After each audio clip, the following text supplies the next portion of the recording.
La Grande Guerre éclate. Elle embrase la Cheikh Mbengue, l'ambassadeur. Dans un déluge de fer et de la guerre. Pendant 4 ans, ce conflit a mobilisé des millions d'hommes sur les champs de bataille. Parmi eux, des soldats venus de toutes les colonies françaises, même des plus lointaines. Du Sénégal, de Madagascar. La lutte armée entre États entraîne des déséquilibres démographiques, des millions de pertes humaines, détruit des villes, des maisons, des routes, des ponts, des écoles, des hôpitaux, des aéroports, cause des maladies, entraîne des migrations massives. Ce phénomène est appelé la guerre. La guerre. La guerre, antonyme de la paix. Ces événements que je vais relater se sont déroulés lors de la Seconde Guerre mondiale. De septembre 1939 à mai 1940, l'armée française attend l'attaque allemande derrière la ligne Maginot. C'est la drôle de guerre. Face à l'arrivée des Allemands, la population fuit vers le sud. C'est l'exode des populations civiles. L'armée française est rapidement battue par la guerre éclair et les soldats fuient. Beaucoup sont faits prisonniers. C'est la débâcle de l'armée française.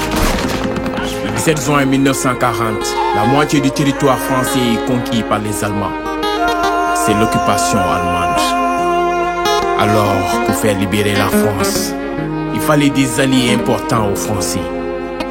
Des milliers de soldats noirs vont encore se battre pour la France.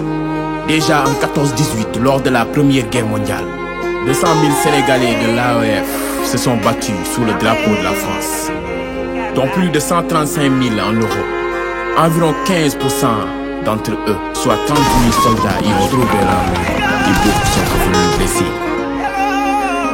14 août 1944. 2 mois après le débarquement de Normandie, l'opération Dragoon commence.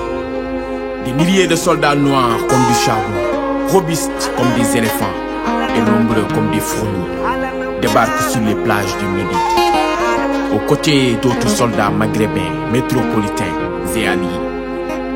Ensemble, ils vont libérer la France.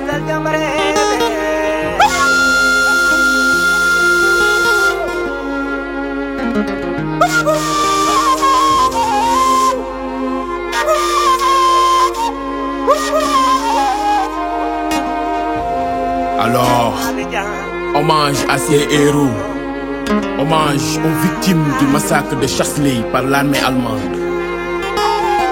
Je parle des tirailleurs sénégalais 25e régiment enterrés dans le tata de Chasselet en France. Hommage à ces soldats massacrés au camp militaire de Thiaroye par l'armée française. Je parle des tirailleurs sénégalais démobilisés et installés à Thiaroye. Je parle du massacre de Thiaroye, l'histoire retiendra.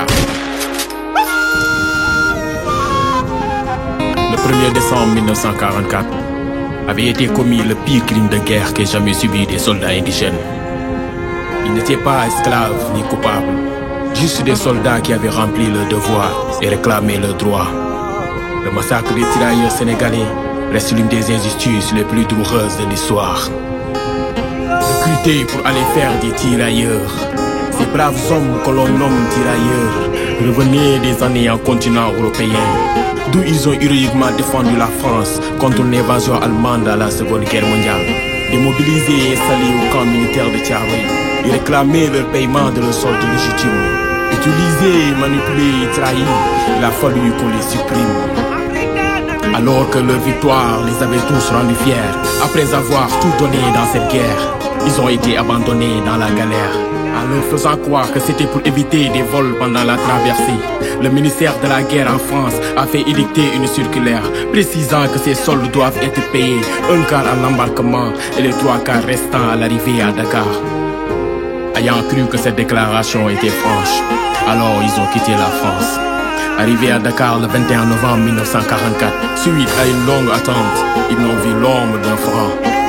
Alors ils se sont dit qu'il fallait qu'ils se lèvent, revendiquer l'argent qui les revient de droit. Mais dans un monde où les plus forts font leur loi, pour répondre à ces légitimes revendications, l'armée coloniale française prit d'assaut nuitamment et sans sommation le camp militaire de Thiaroye. Tombés dans un piège mortel, les braves tirailleurs furent impitoyablement foudroyés par les salves meurtrières des automitrailleuses du régime d'artillerie de la France. Ils ont beau crier au secours, mais malheureusement aucun secours. Alors beaucoup sont morts sur le coup.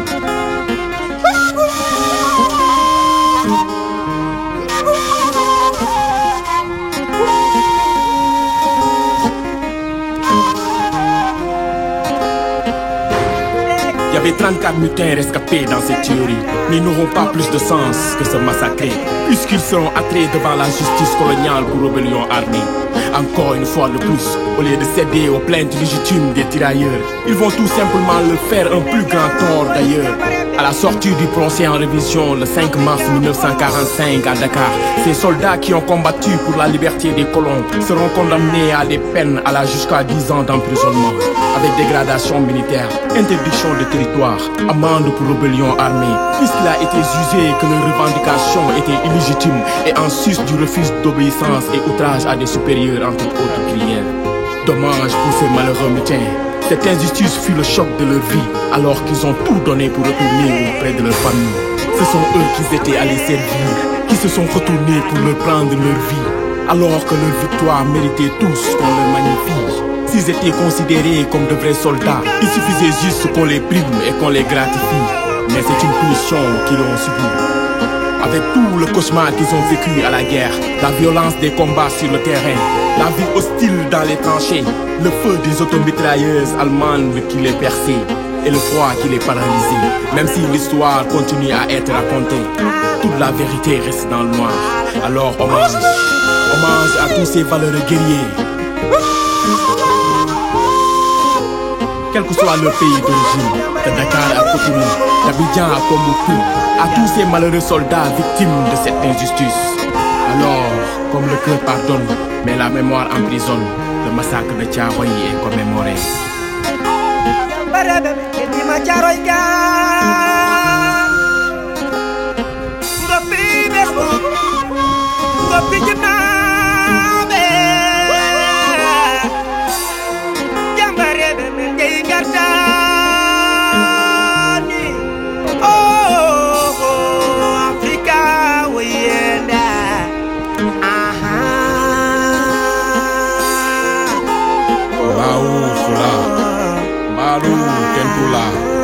Balu Sokola, tirailleurs sénégalais. Jambaré Africa, Koy Ndey Gardane.